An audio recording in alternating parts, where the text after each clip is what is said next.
Hello, and welcome back to Hebe Cards. I decided to do something slightly random today. I'm going to play Pokemon trading card game live. Now, I've been playing Pokemon for a while, a couple years now or so. I don't do it like competitively or anything like that, but I thought that I'd make an extremely quick deck and just see what I could do. So the deck I decided to make is Pawmot. This is a pretty quick attacking Pokemon. If I do say so myself. So say all. Let's see all copies. There's Pawmot EX. That's the card I want to base my deck around. So I'm going to create one of these things right about now, and I'm just going to leave one in the deck, and let's see what happens. So I'll put that in. There are a couple of different types of so let's chop that down to Paul here. Oh yeah, as I thought, there's a couple different type of Pawmots and Palmies. I'm gonna go in with 2 copies. Got to get that reverse rare. Going with 2 copies of Jolt Palmy, right? So 2 of those into the deck. I'll throw in not you. Where's the one that for 1? Yeah, I'll throw in 1 Static Shock, which can just be a quick attacker. Like, what the heck is this? I've never seen this one. That's unfortunate. Give me just a second to back up. Static Shock, you just got in and you're going FS. So we're going to put in this targeted Spark Palmy that I've never seen before. So we'll throw that in. Looks like there's some new ones that I've never really gotten into here. Really cool looking ones too. But let's get the Pawmo next. There are 2 different types of Pawmos. You got the Thunder Shock, which can paralyze the opponent, and a Static Shock, which just, is more of the instant hit, which you would expect from me, of course. I'm going to grab 2 of the Static Shock ones. Since the Palmy themselves can possibly provide paralysis, I want paralysis to come as early as possible if I'm going to do that. I don't want to have to wait until evolution. Then, as you know, I have a Pawmot EX in the deck as well. I'm also going to throw in 1 regular size Pawmot. This one can search the deck for a basic energy card and just deal 230 to the opponent. It's quite ridiculous. I'll throw that in. Okay, so that's pretty good. That'll be the Pawmot line. I'm also going to throw in a Pikachu. I'll choose the Charged Pikachu. Now, there's another good one, which is Random Spark, which can deal 10 damage to 1 Pokemon on the opponent's board, which is good for being able to snipe certain things. Sometimes Pokemon survive simply on 10, like you hit for 220 and they just survive with 10 left, which is really powerful in and of its own right. Now, I normally go with the Charged Pikachu, which can ramp itself up to be prepared to be a Raichu. But since the Raichu I'm going to choose can already kind of ramp itself up, I'm going to go with the Spark Pikachu. So let's throw 1 of those in there. I'm also going to throw in 1 copy of Pikachu EX. Now, I don't know this one. I've actually never seen this Pikachu EX before. It's my first time seeing this one. Can deal 220 damage while dealing 30 to itself. That's, for those who know my playstyle in any card game, that's very much like me. This is the one I know of with Dynamic Bolt, which can also deal 220 damage. But you have to flip a coin, and if it's tails, you have to discard all energy from this Pokemon. But it does have free retreat, so it can get itself out the active even if it loses all of its energy. And hey, if I flip a heads, then I'm just shooting 220 at the opponent every turn. This one has a weaker defense because it keeps hitting itself, but it can keep dealing 220 outward. Now, they have the same first attack as well. Same health, but this one, as I thought, has 1 retreat. I like the idea of a free retreat, so I will create this eventually, but I'm going to go with the one that I currently have. But I'll keep the other Pikachu in mind for later. That's just adorable. Okay, then. So I've got my Pikachu now. Now I want to go and grab, what is the name of that card, actually? What is that? Okay, it's an electric type I'm thinking of here, right? It's an electric type. It's a basic Pokemon. Basic electric. Well, first off, while I'm here, I'll grab 2 copies of Elect Kid. This Elect Kid for no cost at all can deal 30 to one of the opponent's Pokemon. 30 is a wonderful multiplier. It can 3-shot for no energy. It could possibly 3-shot a basic. That's pretty good. So it'll have to be dealt with soon, or I'll be able to snipe out their little people on the bench. And it has free retreat, so I can always go into it if something goes wrong. So yes, I could. There's no guarantee I'm going to want to use it though, unless it's early. So that's the reason why, if you're thinking, well, you just put in a free retreat Pikachu, so Pikachu at any point is okay to go into. This is the card, one of the cards, not the card I was looking for while I came here, but this is one of the ones I want to play. Iron Hands. Now, this Iron Hands has 140 HP, retreat cost of 3 for 1 electricity and 1 colorless. It does Volt Wave for 30, flip a coin, possibly paralyze the opponent. Give me an extra turn to try to ramp him up. Then he can start doing 80, which is a sizable amount, obviously. And if he's attacking a EX or a V when he does his Super Alloy Hands attack, he'll do 80 more, dealing 160 to the opponent. 2 shots of that is enough to dang near kill anything. If I put like a Vitality Band on it, then literally 2 shots of that will kill anything I come across. So we'll think about that. But at the very least, I'll definitely be putting one of these in here. So let's throw that in. So that'll be an Iron Hands. Really good. It's a future Pokemon, meaning I could search it out with like the what's that called? Like the future wristwatcher band or something. But I don't want to play that, so we're not going to grab that. I will be grabbing Miraidon EX. He'll be used to be able to search out my Pokemon with his Tandem Unit ability, which can search my deck for any 2 basic electric Pokemon to put them directly onto my bench. If I have to, this is another Pokemon that can attack for 220, which of course has the ability to threaten most basic EXs in the format, save for something like a Blood Moon Ursaluna. Now, I am seeing that 220 obviously is a nice amount, but most people are out here with Pokemon that have 230 in their health, so I'm probably going to definitely be playing Vitality Band to be able to hit them for good numbers too. We'll scroll down, see if I can find this thing. Where are you? Pachirisu, that's the name of it. Do I even own a Pachirisu? How do you even spell Pachirisu? Oh, here you are. This is the one with the electricity pouches. It can't be paralyzed, not that that particularly matters, but for 1 electricity and 1, well, lightning, for those who are picky. For 1 lightning and 1 colorless, this will do everyone discharge, which does 10 plus. This will do 20 more damage for each of my benched electric Pokemon. So with a full bench, this thing can deal 110 damage. It's not affected by weakness, so I can't kill off someone's water type quickly with this, unfortunately, but 110 is still pretty good for something that only has 70 health and only needs 2 pips to actually attack.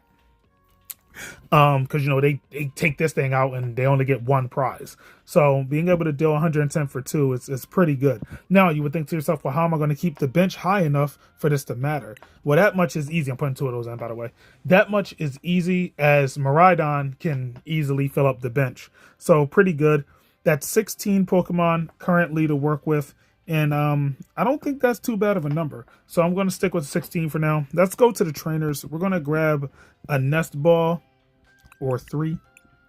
Grab a Nest Ball. I don't know if I need 3 Nest Ball, because if I even draw into a Miraidon, the Nest Ball literally becomes kind of worthless, but I want to make sure I see one so that later on, I don't have to deal with it. So let's also grab an Ultra Ball. We'll grab 3 Ultra Ball. That is also fine. That's pretty good. Now, I was talking about Vitality Band, so we will grab that. In fact, we'll grab 2 of those. Oh, I knew I was missing something. I'm actually missing Raichu, my literal favorite Pokemon, because, that's a thing that needs to be missing. Let's see. They're not showing it because I have basic clicked in, so let's get rid of that. Yes. Now, the Raichu that I'll be looking for is this one with electrical grounding. When one of my Pokemon is knocked out from damage from an attack, I can move one of the lightning energy that was on that Pokemon to this Pokemon. So he's a built-in experience share. I'm going to make that the Raichu that I play in this deck. That does leave me room to put in 1 more Pokemon. Or take out 1 more Pokemon. And I am thinking that I'm going to actually take out one of my Elect kids. They're great at the start, but it is a baby Pokemon, so keep it simple on that. I would never play it like later on in the game probably anyway, so no reason to play 2. All right, so back to this. Nest balls, the Ultra Ball, the Vitality Bands times 2. That's pretty good. We can also throw in there's a card that not many people know about called Practice Studio. I'll play 2 of these. This will be my stadium. Now, I don't know if you know, but after the current rotation in 2025, being able to get rid of stadiums is actually a lot harder, as they got rid of the vacuum card that used to allow you to just get rid of them. You know, you would get rid of one card in your hand to the lost zone to suck up someone's stadium and put it in the lost zone so they never get it back. But now it's harder to get rid of stadiums. You either have to do it in attack or have your own stadium. So in order to be able to deal some type of control, because I'm not really a control player, so in order to be able to control the bench and power output of something like any deck that can like have 8 Pokemon on their bench, thanks to like Area 0 under depths or whatever, right? I would need to have some type of stadium that I could use to get rid of theirs. Now you would think to yourself, okay, that's cool, but why not play like an Artisan or some type of stadium other than this? Where you see Practice Studio is a walking Vitality Band, which puts 10 more damage on any of my stage 1 Pokemon's attacks. Now, mind you, same thing goes for the opponents. Yes. But it's worded, the attacks of stage 1 Pokemon, both mine and the opponents, do 10 more damage to the opponent's active Pokemon. So, I mean, unless my opponent is on a stage 1 deck, which actually isn't very likely from what I can think of right off the top of my head. Most people are playing stage 2 or just big basic. I'll be able to deal a little bit more damage to that. Of course, if I have a Vitality Band on, then my Pokemon can deal 20 damage more. So that turns the 220 into a possible 240, enough to even take out like Raging Bolt. And that could be really good. Raging Bolt hits like a monster, and my defense is terrible. So that is a thing. Now, it would be pretty smart to play a candy to get into Pawmot like as fast as humanly possible. So I'll try it out. Let's try out one candy. There's a reason, but one candy, because I plan on actually utilizing the second forms possibly. The stage 1s of Pawmot. Pawmot. So, all right, we got the rare candy. Next, we're going to go and grab Arven. Now, Arven is a absolutely great supporter. This card, I'll put in 3 for the moment. This card allows me to grab a item card and a tool, and I'm known as Toolman Taiyu in Pokemon. I'm always equipping myself and attacking. Sounds like what I do in every other card game. Check out my other card games for more information on that. Currently, you only really be able to see Yu-Gi-Oh! On my page, but you'll see. I love attacking. Turning sideways, as they say. In this case, I don't turn sideways because you don't exactly do that in Pokemon. But I can turn my opponent's card sideways because paralysis. Zap, zap, buzz, buzz. Whatever that means. All right, then. Now, if we scroll down and look for some more supporters of some sort, I can see something like a Boss's Orders coming into play. Boss's Orders allows me to pick one Pokemon on the opponent's bench and pull it up so I can attack whoever I want. I don't particularly need Boss's Orders with my ability to kind of attack anywhere, but just in case I have a Pokemon that can only aim directly in front of itself, I'll play one boss. Brock's Training is another good and new supporter that can search my deck for 2 basic Pokemon or 1 evolution Pokemon, reveal and put it into my hand. That's actually very powerful, to say the least, so I will play one of those. And I will also play 1 copy of the supporter Jacques, or Jack as some people say, which allows me to search for 2 evolution Pokemon from my deck and put them into my hand. As you can see, I'm trying to get into Miraidon as fast as possible. I'm trying to be able to get my evolutions as fast as possible. Now, I play a lot of EXs, so if I wanted, truthfully, I could actually play, maybe like instead of a Brock, if I wanted, I could play, Cyrano, which of course, Cyrano is this guy. You can search the deck for up to 3 Pokemon EX, reveal them, put them into my hand. Really powerful. So I'll see how Brock does, but Cyrano is really good in that case. Now, the reason why I would even choose Brock over Cyrano possibly is because Brock can possibly add just regular basic Pokemon to my hand. Like if I activate Cyrano, good luck going and grabbing a regular sized Pikachu or Pachirisu or whatever I actually may need at the time. To be fair though, Miraidon's going to always keep basic Pokemon around anyway. So the point of Brock is just to be, once again, another kind of kind of like another version of Nest Ball to grab a basic Pokemon, right? But he can add them to the hand in case I need to add more cards to the hand to discard for Ultra Ball or something like that, somewhere in that area, to say the least. So we're looking pretty all right so far. Let's see if there's anything else I would like to put in that could help out. Oh, yes, but of course, 4 Electric Generator. Now, this card, what it does, that did nothing. Well, what it does is it allows me to look at the top 5 of my deck and attach up to 2 basic lightning energy I find there to my electric benched Pokemon in any way I want. That is obviously ridiculous, and I will definitely be playing that. Very good. Now, another thing to take in, another card nobody plays that I'm about to play like a billion of, is Norman, which draws 2 cards. Why would I ever play something that sounds so stupid? Well, if the opponent's active Pokemon is a Pokemon EX, I'll draw 2 more cards. That's pretty good, actually. Think what you want. That's pretty good. Now, why am I not playing 4 Norman? That's because I'm also going to play 1 copy of Judge for hand disruption, but force both players to shuffle their hand into their deck and draw 4 cards. That could work out pretty well in my favor. I'm also going to play 1 copy of Boxed Order. This is another card no one plays, which searches my deck for 2 items, reveals them, put them in my hand, and then shuffle, and my turn will end. Now, I'm playing this for if it comes up first. I can even use Arvin to go get it. Since I probably won't be able to swing immediately, probably, unlike my other decks, this will allow me to utilize that turn and going to get 2 electricity generators or a Nest Ball or whatever it is I needed to help kind of fix up my current situation, if that makes any sense.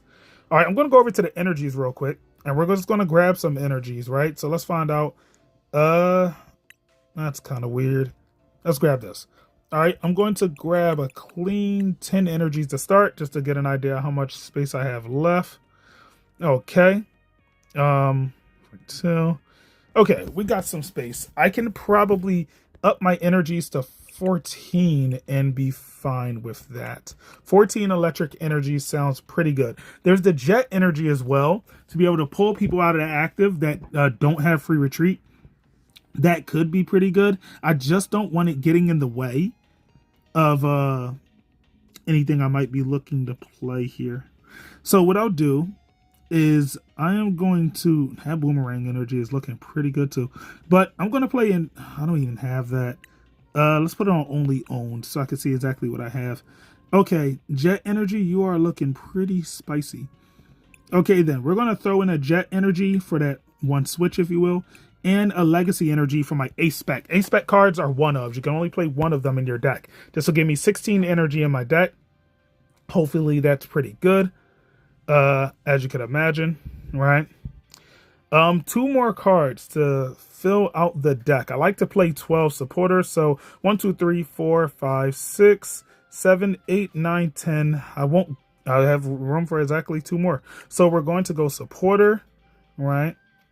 First off, let's reset everything and let's hit supporter, and we'll see if there's anything that catches my attention, kind of immediately. I'm thinking Drayton. Drayton's pretty good with its ability to look at the top 7 of my deck, reveal a Pokemon and a trainer I find there, and put them into my hand.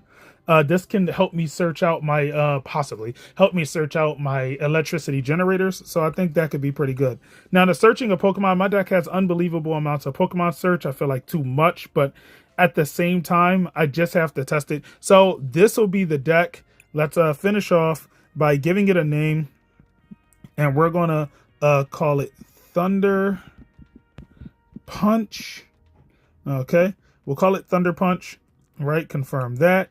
Now we're going to go into my deck customization. We'll go here, and I don't have very many boxes or anything like that. We'll give it a, I must be out of my mind. I'm going to give it a Pikachu box, of course. For the sleeves, again, I don't have very much, so Pikachu sleeves are fine, even though it's a Pawmot deck. And for the coin, I mean, if I'm going to go, I might as well go to no. I will gladly take that Jolteon coin. All right, and with that, we have ourselves a deck. Let's go and set that as active, and we'll be back in the next video to fight and see what we can take down.